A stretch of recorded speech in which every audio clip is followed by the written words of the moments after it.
Hi, my name is Mahalo. Welcome to my photography studio here in Windsor, Ontario, Canada, right across from Detroit, Michigan. And welcome to my first YouTube video. I'd like to get things started by talking about the Fujifilm GFX 50R medium format digital camera system.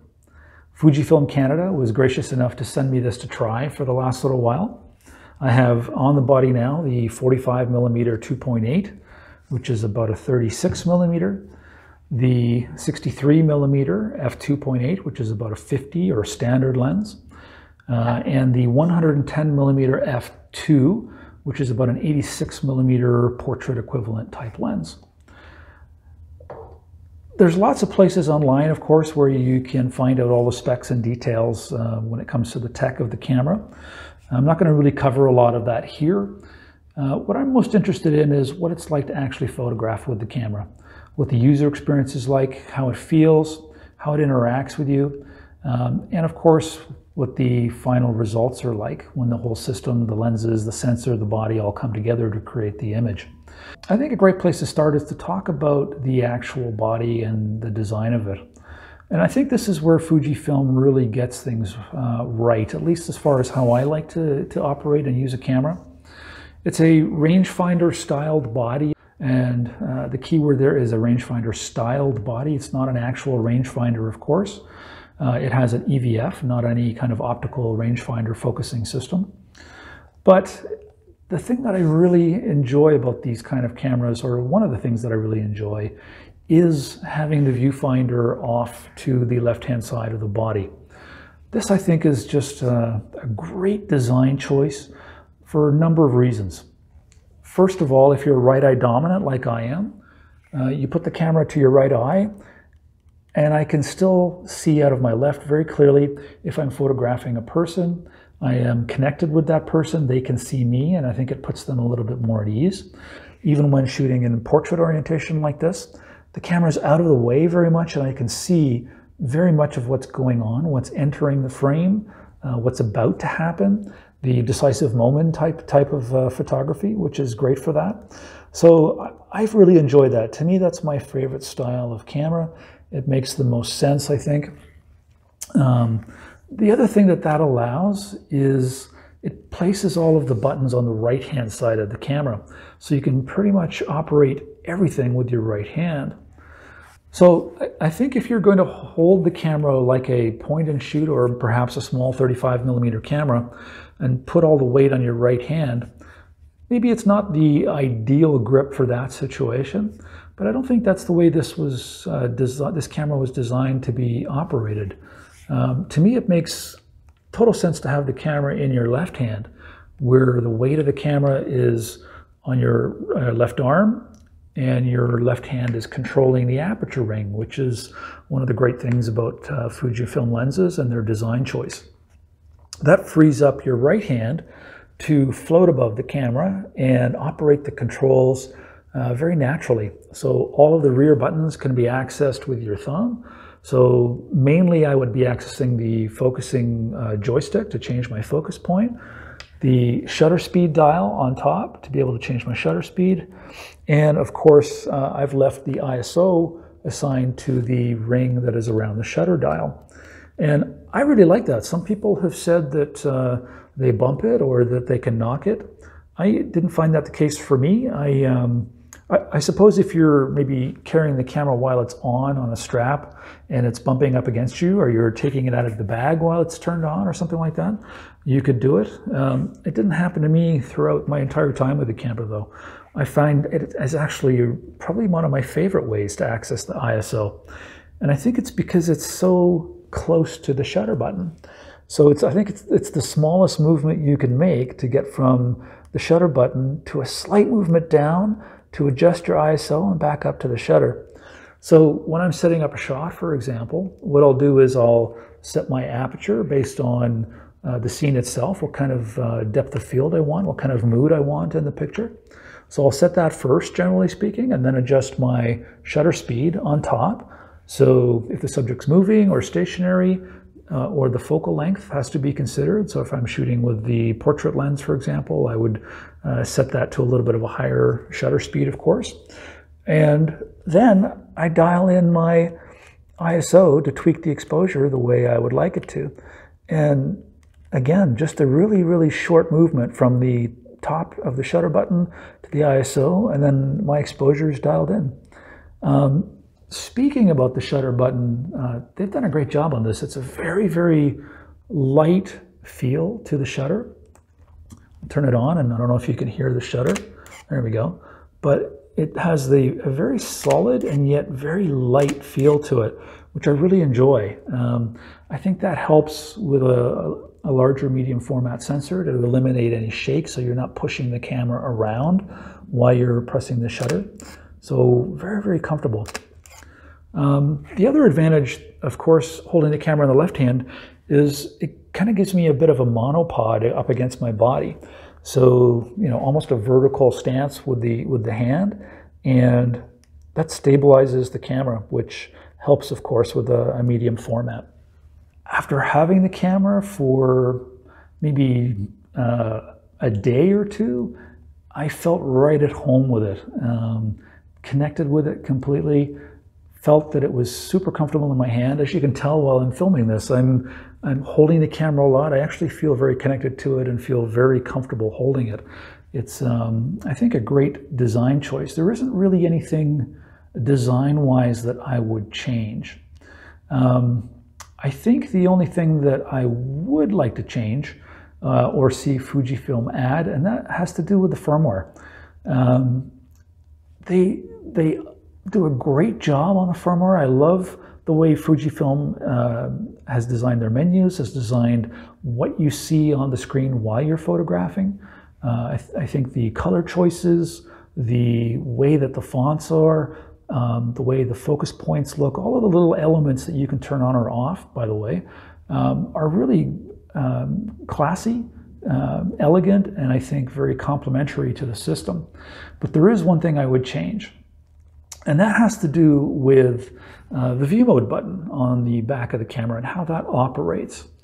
It's a little thing, and I'll try to explain it clearly here, but I think the issue is that when you put the camera in eye sensor mode, which is how I tend to use the camera most of the time, when you, of course, put the camera to your eye, the electronic viewfinder turns on, pull it away, it turns off, and the back screen is off, which is great because that saves battery, and basically only when you're using the camera does the viewfinder kick on.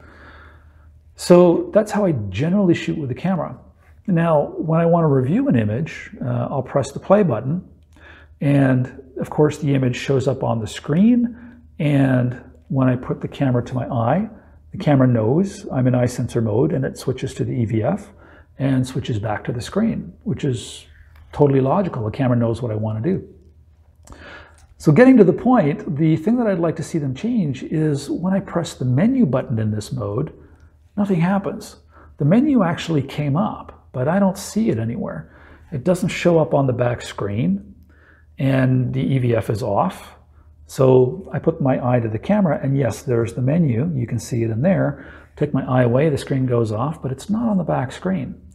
So what I think they should do is have the display for the menu show up on the screen because I'm in eye sensor mode. That's the way I want to use the camera. And the same goes for the quick menu. If you press the Q button in this mode, nothing happens. Technically it did. Inside the camera, the Q menu is being displayed somewhere. Put my eye to the EVF, and there's the quick menu, but it doesn't show up on the screen. I would have to actually go and press the view mode button a number of times in order to have that show up. So I guess that's kind of how DSLRs operate. So I know that Nikon does that on their Z system, that it allows you to get to the menu and their comparative I button, which is similar to Fuji's Q button. So I think it's a slight firmware fix or change that could be made, which to me would make it a little bit more fluid to operate the camera that way. Not a big deal. The other second part of that is something that Nikon does, is they allow you to actually turn the different modes on or off. So if you have the eye sensor mode or the LCD mode or the eye sensor with image display, You can actually, if you only use one or two of those, you can turn the other ones off in the menu. So you don't have to repeatedly press the view mode button to cycle through them every time. So I know on every Fuji camera that I've tried, I have to press the view mode button, I think it's 4 times to cycle through them all each time. Whereas I only use 2, I use the eye sensor or I use the LCD only if I wanted to photograph, you know, up or down on something and wanted to see the just the screen. So show me the menu button when I'm in eye sensor mode, show me the Q menu button, and allow me to turn off the other modes, I think would be a great addition to the firmware of the camera. So let's talk about the lenses a little bit, because to me that really is the most important part of the system. And I think it's important to look at a medium format camera as a system and not just what the body specs are, or not just one particular aspect of the body. I really tend to think that somebody once said that you marry your lenses and you date your camera bodies. And I agree with that sentiment. I think that's a great way to think, because these are lenses that you want to own for a long time, and the camera bodies are going to change every few years or get updated. So having a system that works together is the most important thing for me. So the lenses themselves are excellent. Of course, these are really great lenses. The favorite, of course, of mine, being a portrait and headshot photographer, is the 110mm f2. This lens is spectacular. It looks quite large right now as I have the lens hood on it. Most portrait lenses have a fairly large hood, so this is what it looks like without it, and it's solid. It feels really good. Of course, the aperture ring on the lens. Optically, it's brilliant. I have shot a number of headshots and portraits with it, and the results have been outstanding. Super sharp, excellent fall off between focus areas, really lovely bokeh. Just a brilliantly good lens. This is, I think, the most important lens for me that I would want to own. Again, it's equivalent to about an 85 or 86 millimeter in 35 millimeter or full frame terms, which is kind of the ideal, considered the ideal portrait length. So wonderful lens. My second choice, or the next lens I would personally want, would be this, the 45 millimeter 2.8. This is again about a 35, 36 millimeter kind of a traditional street photography or general walk-around lens, storytelling lens. Really a good size. It fits really well on the body.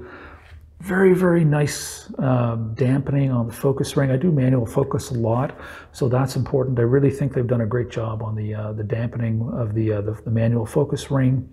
The aperture rings I never really knocked. I found them very comfortable. A nice solid feel. You can feel the clicks as you're moving them, which is great. But most importantly, of course, optically, very, very sharp, very detailed. The amount of detail that these lenses can resolve, I think, is off the charts. I've done some test prints with them, and they're absolutely beautiful. This is, of course, a 51 megapixel sensor. Fujifilm now has their 100 megapixel sensor, and these lenses perform very well on that from what I've heard and read. I know that Fujifilm stated these were designed for higher resolution cameras, so I think they're a great investment. I think they're going to be something that will grow with the system as the system changes through time. So very, very happy with the lenses. The 63 I have tested as well. It's a great lens, really, really sharp. And I'm not the biggest fan of the front element moving in and out as it focuses.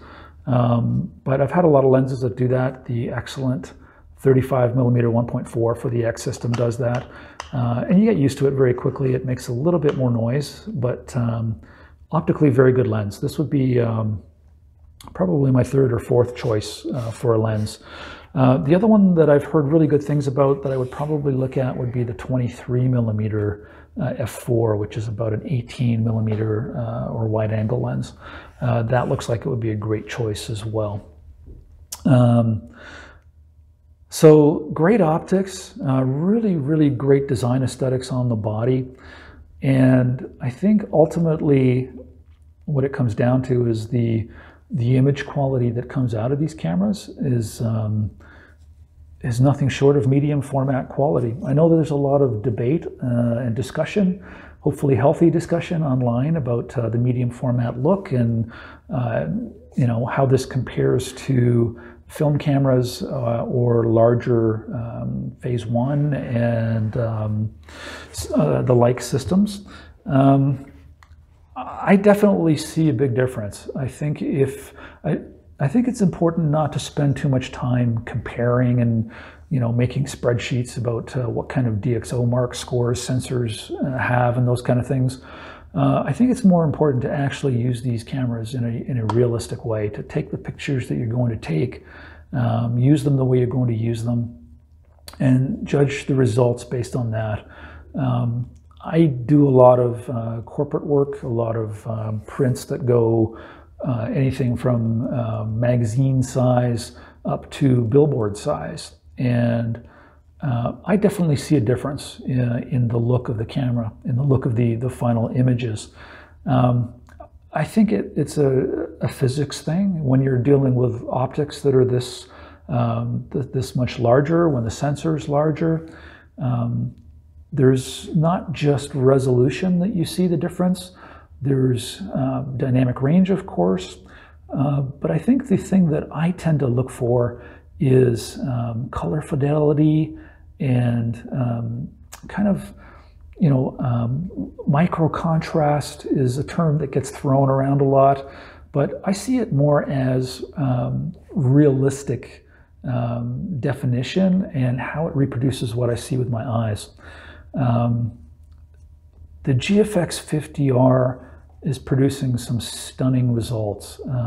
I've been blown away by the image quality.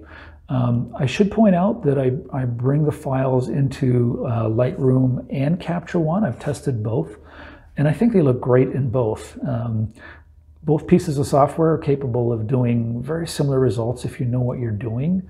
One of the big things with Lightroom is they tend to flatten out the image using their standard Adobe profile, and I think if you start using the camera profiles and start trying to match what Capture One does, which is to kind of profile the camera sensor and profile what the color and what the sensor is doing, and give you a more in-camera look straight off the bat than Adobe, who tries to give you a little bit more of a standard profile. So if you know how to deal with that and you start to use the more the profile of the camera and some settings that are more realistic to what the camera would be doing, you can match the software pretty well, and the results have been great. But I think it's important to connect with the system, and it's important to go to the store and try it and pick it up and hold it in your hands and feel the weight and feel how the buttons you operate and that kind of thing. There's validity in that. But if you can, I think it's a great thing to do to perhaps rent the camera for a while, get your hands on it and spend some time with it. I found that over the first few days of having the GFX, my opinion definitely started to change, even in the first 2 or 3 days. The more I held it, the more I used it, the more I actually photographed with it, the more I think the design choices that Fujifilm have made a lot of sense to me and allowed me to concentrate on what's important to me, which is you know, interacting with the subject if I'm photographing a person, or focusing on lighting and composition, the things that are really going to make a difference in the photograph. I should point out that for portraits, I have turned on a number of times the face and eye detection system in the Fuji, and I think it works really well. One thing that I really like about the system is it interacts with the standard focusing system at the same time. And what I mean by that is that when I have a subject in front of the camera, the face detection will pick up the face and pick up the eyes. But I also have the ability to move my single focus point where I'd like to.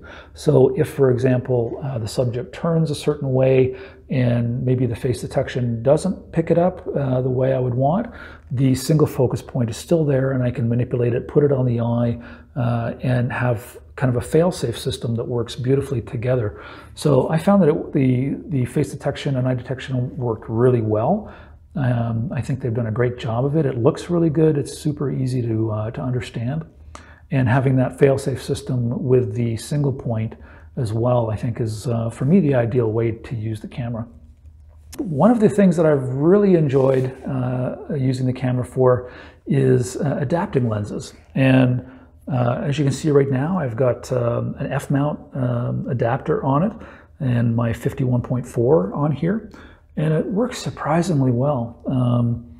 Very little vignetting in the corners is really all I see. And manual focusing works great on it.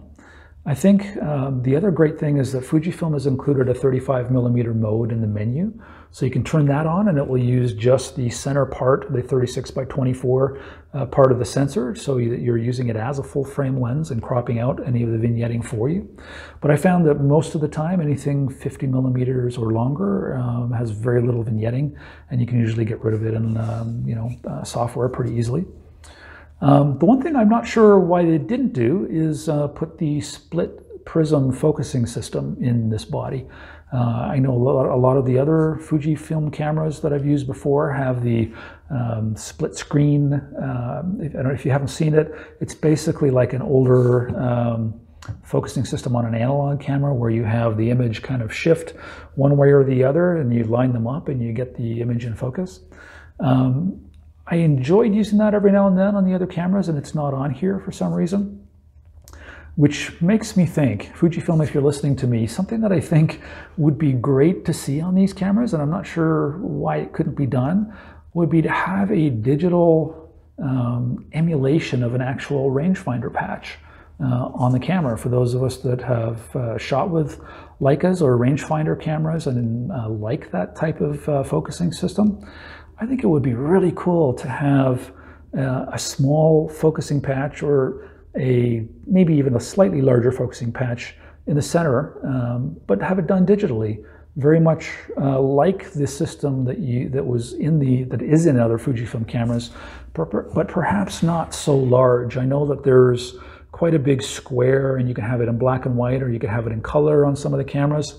I think it would be really elegant to have a small rangefinder patch, like on a rangefinder, like on a Leica type camera, in the center, and be able to focus that way for when you're using adapted lenses or manual lenses.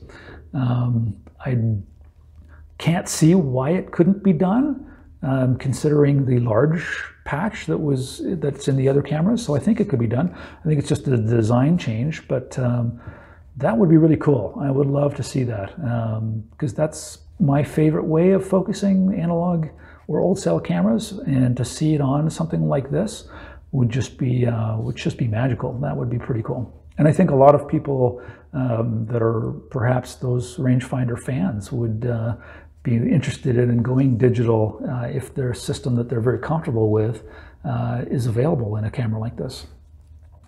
So that brings me to the point of, would I be happy owning a camera like this? And I have to say, absolutely. I've been so impressed with the camera system, the lenses, the sensor, the ergonomics, the way the camera feels. The entire shooting experience has just been a joy. I think one of these is going to find its way into my workflow very soon. For what I do, portraits and headshots and a lot of corporate work, and printing in particular, the difference is definitely there. The files are gorgeous, there's no question about that. But I think the actual experience of using the camera on top of that really makes it a complete system for me. I've had cameras in the past that have had excellent image quality, and I haven't enjoyed using them. They felt like a computer or an appliance in my hand. This has got a wonderful feel while using it. The controls, and I think the firmware and software, the way it interacts with you while you're shooting, the things you can turn on or off, the way it looks is all very elegant and to me really designed well. It is an investment for sure, but that's the way I look at it is if you are serious about photography or if it's something you do for a living, these are choices you don't take lightly. And the excellent optics that Fujifilm has come up with, the actual excellent image quality, the design and how everything works together, to me, I think is my favorite system that I've used for sure. I would highly recommend that you, like I said, rent one, try it, get it in your hands, use the system for a while, let it connect with you, let you yourself connect with it. I think you'll be pleasantly surprised by how nice these cameras are to use. So thank you again to Fujifilm Canada for letting me try the GFX 50R. I've thoroughly enjoyed the experience. I think it's a great system. The camera body, the lenses, the image quality, it all comes together to really produce just fantastic results. And that's really what it's all about. I do think shooting with the camera is a really enjoyable experience, and that's important to me. As much as I like seeing the finished results, I think it's important to enjoy the experience of taking a photograph or creating a photograph as well. And these cameras, to me, are the best in the industry at doing that. The design team really has a great, I think, heritage and a great future ahead of them. These are, to me, classic and yet modern cameras at the same time, which is really, really a nice thing to see. I think Fuji takes chances that other people maybe aren't prepared to take, and I think they clearly pay off for them. The X series is doing really well. People seem to really be connecting with and enjoying the GFX series as well. And like I said, I think one of these is going to find its way into my workflow and into my camera bag. They're excellent cameras and I can't recommend them enough. So thank you to Fujifilm. I appreciate it. Thanks for watching, and I'll see you in the next video.